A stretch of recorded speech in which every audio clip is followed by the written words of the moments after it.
Hello student, good evening. आज आपण lodge of simple pendulum हे पाहणार आहोत. आपण या अगोदरच्या पिरियडमध्ये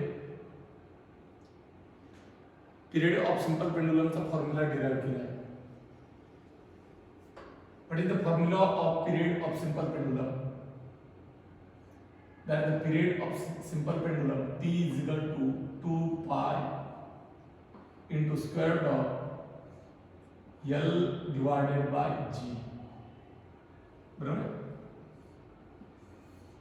Capital T is equal to 2 pi into square root of L by G. T का period of simple pendulum.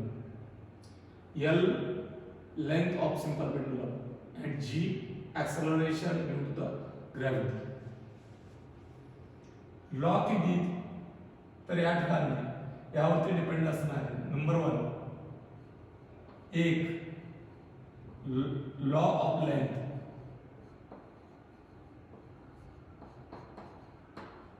Second है law of gravity,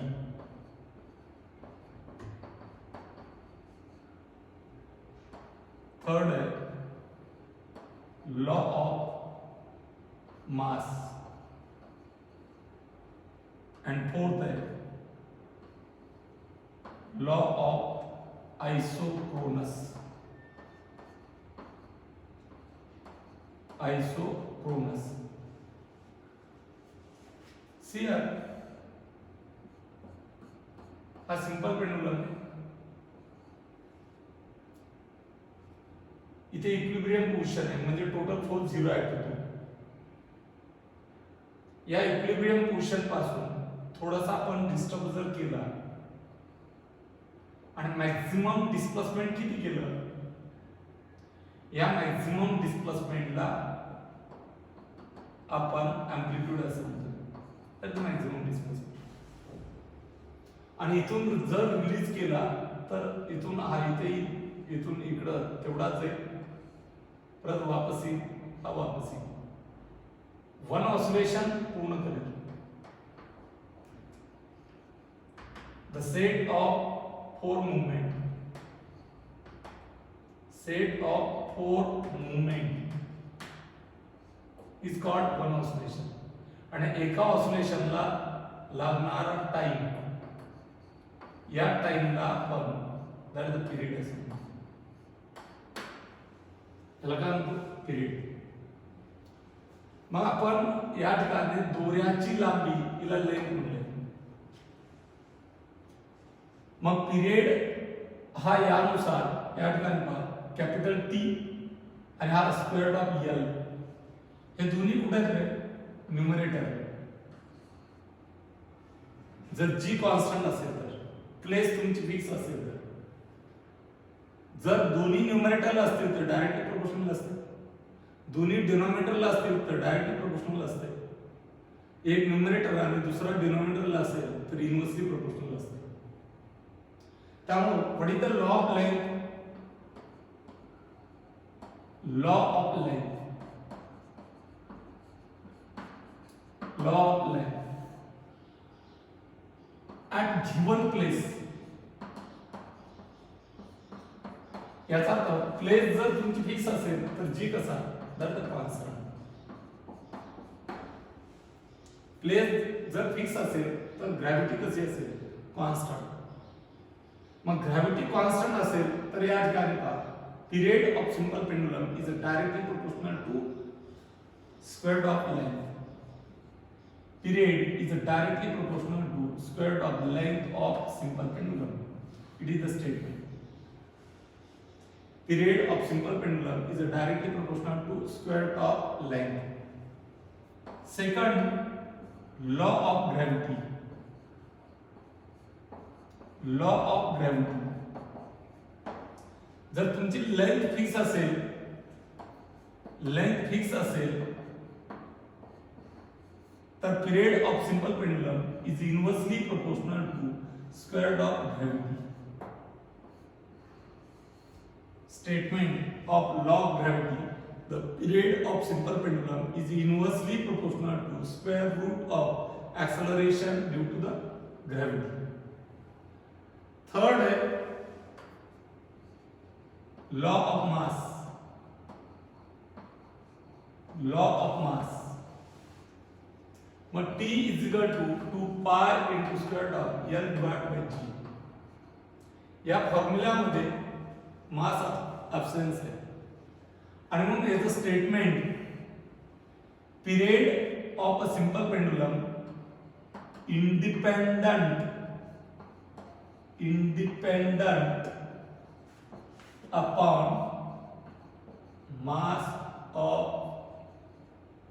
bob of a simple pendulum.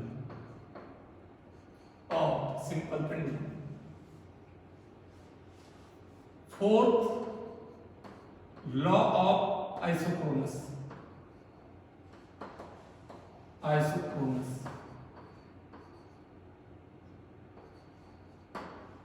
Law of isochronous का period of simple pendulum independent upon amplitude.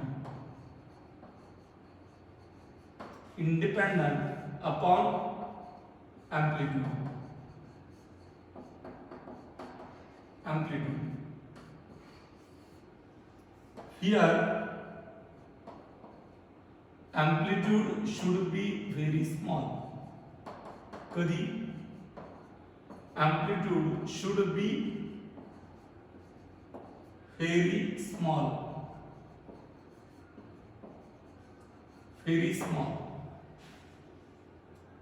There are 4 laws: law of length, second law of gravity, third law of mass, and law of isochronous.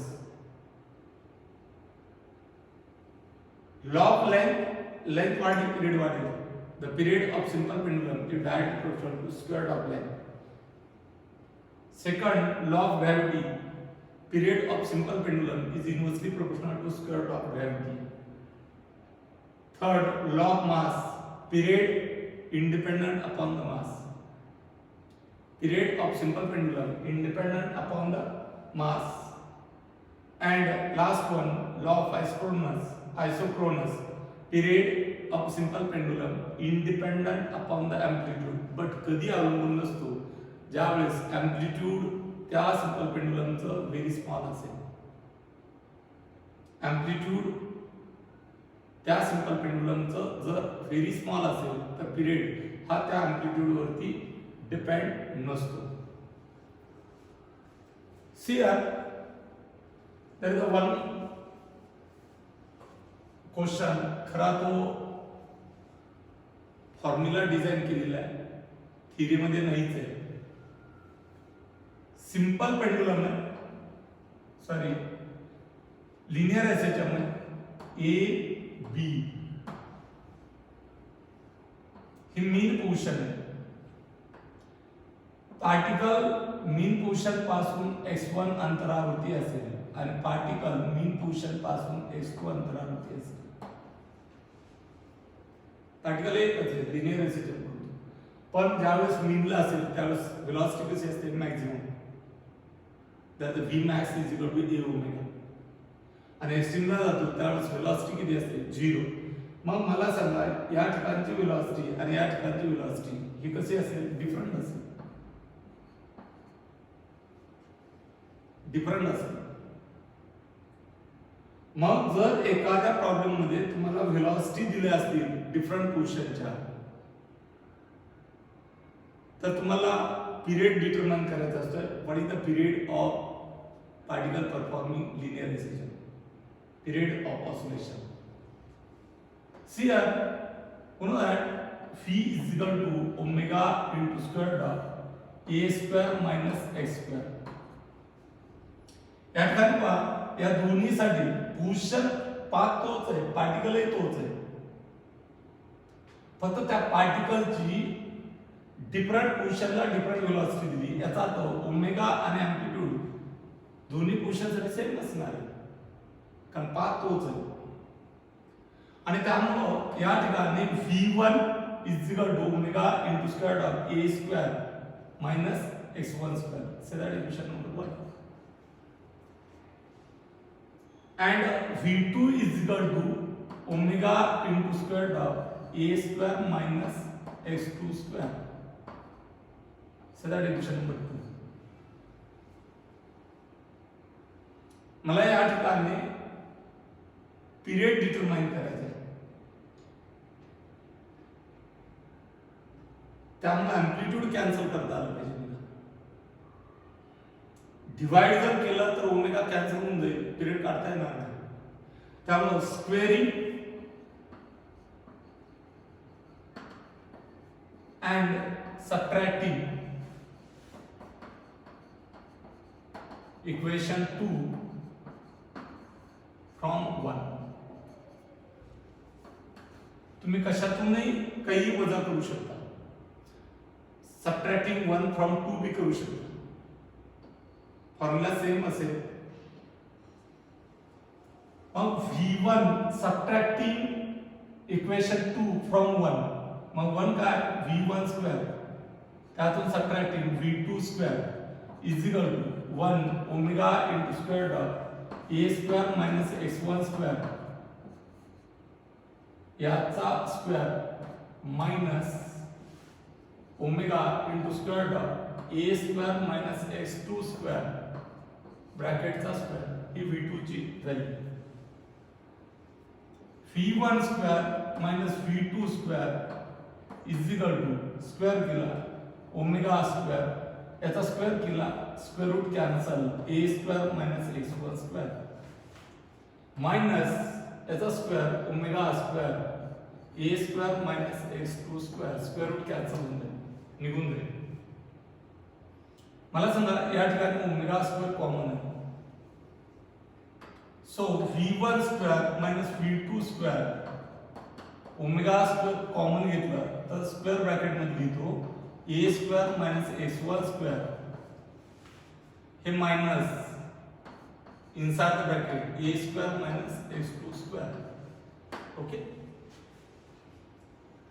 V1 square minus V2 square is equal to omega square inside the bracket a square minus x1 square, minus ने आत multiply केलं minus into plus minus a square minus minus plus x2 square plus a square and minus a square cancel हुई. V1 square minus V2 square is equal to omega square inside the bracket plus अगोदर लिहू x2 square minus x1 square. Okay. Then next line V1 square minus V2 square is equal to omega square inside the bracket का अर्थ x2 square minus x1 square. हा bracket इकडे आणून omega square is equal to V1 square minus V2 square multiplied आहे लेफ्टला गेला divide होईल x2 square minus x1 square and taking the square root omega is equal to पूर्ण square root मध्ये V1 square minus V2 square divided by x2 square minus x1 square. एकदा जर का omega माहित झाला तर दोन फिजिकल क्वांटिटी काढता येतात, एक पिरियड आणि दुसरी फ्रिक्वेन्सी. लक्षात आलं. अगोदर मी पिरियड काढून घेतो. Omega is equal to 2 pi divided by t. ओमेगाचा formula is equal to square root of V1 square minus V2 square divided by x2 square minus x1 square. Reciprocal घेऊ आपण याचा. काय या ठिकाणी याचं रेसिप्रोकल घेतला तर t divided by 2 pi is equal to square root of हे उलट होईल x2 square minus x1 square divided by V1 square minus V2 square. हा 2 पाय तिकडे घेतला तर t इज इक्वल टू काय 2 pi into square root of x2 square minus x1 square divided by v1 square minus v2 square. This is the formula whenever we have given the velocity of particle v1 and v2 at different position at x1 and x2. That is the capital T is equal to 2 pi into square root of x2 square minus x1 square divided by v1 square minus v2 square.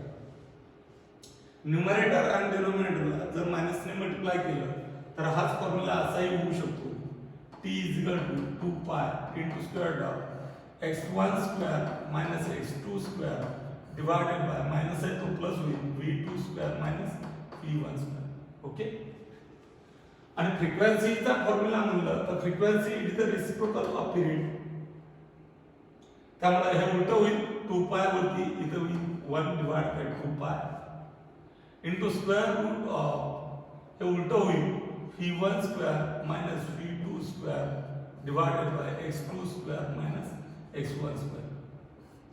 कधी कधी तुम्हाला prove that पिरियडचा formula येतो किंवा prove that फ्रिक्वेन्सीचा formula.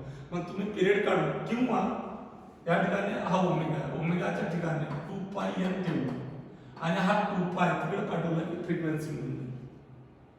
आणि period जर विचारला तर ओमेगा बरोबर 2 pi divide by capital T ठेवा, त्यावरून तुम्हाला हा फॉर्म्युला मिळून जाईल. दुसरी गोष्ट या ठिकाणी v1 is equal to omega into square root of a square minus x1 square आणि v2 is equal to omega into square root of a square minus x2 square. तुम्हाला एम्प्लिट्यूडचा फॉर्म्युला विचारला जातो. कशाचा? एम्प्लिट्यूडचा. म्हणजे v1 आणि v1 v2 करस्पॉन्डिंग x1 आणि x2 दिले जातात आणि यावरून डिटरमाइन करायचं असतं एम्प्लिट्यूड. ए और कॅपिटल कशाने रिप्रेझेंट केलं तरी चालतं. मग काय करायचं? हे दोन इक्वेशन डिवाइड करायचं, भागाकार करायचा, ओमेगा ओमेगा कॅन्सल होईल आणि स्क्वेअर करायचा. v1 चा स्क्वेअर डिवाइड बाय v2 चा स्क्वेअर इज इक्वल टू काय? a square minus x1 square divided bye a square minus x2 square. Cross product v1 square into a square minus v1 square into x2 square पूर्ण याला multiply करायचं is equal to याने याला multiply केलं v2 square a square minus v2 square x1 square. Okay. a चे एका बाजूला आणायचे, हा तिकडे ना आणि हा प्लस इकडे आला मायनस इकडे आला, काय होईल? हा इकडे आला आणि हा ओमेगा तिकडे पाठवायचा. Sorry v1 square a square factor तिकडे पाठवायचा. काय येईल? या ठिकाणी हा इकडे आला तर प्लस होईल v2 square x1 square minus v1 square x2 square is equal to v2 square a square minus v1 square a square. आणि आता a स्क्वेअर कॉमन घ्या आणि बाकीचा फॅक्टर तिकडे पाठवा. काय? त्याचा a square is equal to v2 square x1 square minus v1 square x2 square divided by हे जर मी कॉमन घेतलं तर कंसात काय राहतं? v2 square minus v1 square राहतं. हा v2 square minus v1 square या साइडला जर पाठवला तर डिवाइड बाय काय? v2 square minus v1 square. Then taking the square root a is equal to याचे स्क्वेअर रूट नाही घ्यायचे, पूर्ण वर्गमूळ, कारण इथं मायनस आहे. So v2 square x2 x1 square minus v1 square x2 square divided by v2 square minus v1 square. म्हणजे काय? जर तुम्हाला एकच पार्टिकल परफॉर्मिंग लिनियर एक्सिजन दोन फिजिकल क्वांटिटी दिलेल्या असतील, एक वेलॉसिटी आणि पोझिशन डिस्प्लेसमेंट, पुन्हा जर त्या पार्टिकलचं डिफरंट पोझिशनला समजा मीन पासून x1 अंतरावरती असताना v1 वेलॉसिटी दिली आणि x2 अंतरावरती असताना v2 दिली तर तुम्हाला काय विचारू शकतात प्रॉब्लेम मध्ये? एक तर पिरियड विचारतील, एक तर अँगुलर वेलॉसिटी विचारतील, एक तर फ्रिक्वेन्सी विचारतील किंवा एम्प्लिट्यूड विचारतील. त्यावेळेस फ्रिक्वेन्सी जर काढायची असेल किंवा पिरियड काढायचा असेल, पिरियड या किंवा या फॉर्म्युल्याने काढा आणि याचा रेसिप्रोकल केला तर फ्रिक्वेन्सी मिळेल. आणि ओमेगा काढायचा असेल तर हा फॉर्म्युला, आणि अँप्लिट्यूड काढायचा असेल तर हा formula A is equal to. पण शक्यतो शॉर्ट की ही लक्षात ठेवण्यापेक्षा डायरेक्ट किमती ठेवा आणि सॉल्व करा, कारण हे पाठ करत बसावं लागेल. डायरेक्ट तुम्हाला x1 v1 आणि v2 आणि x2 च्या किमती दिल्या जातात. किमती ठेवा, भागाकार करा आणि नंतर स्क्वेअर करून या ठिकाणी स्क्वेअर करून ओमेगा कॅन्सल करून क्रॉस प्रोडक्ट घेऊनच सॉल्व करा, कारण हा फॉर्म्युला विसरला तर सॉल्व करता येणार नाही. त्यामुळे या बेसिक पद्धतीने जा. या ठिकाणी आपण थांबूया. Okay, we can stop here.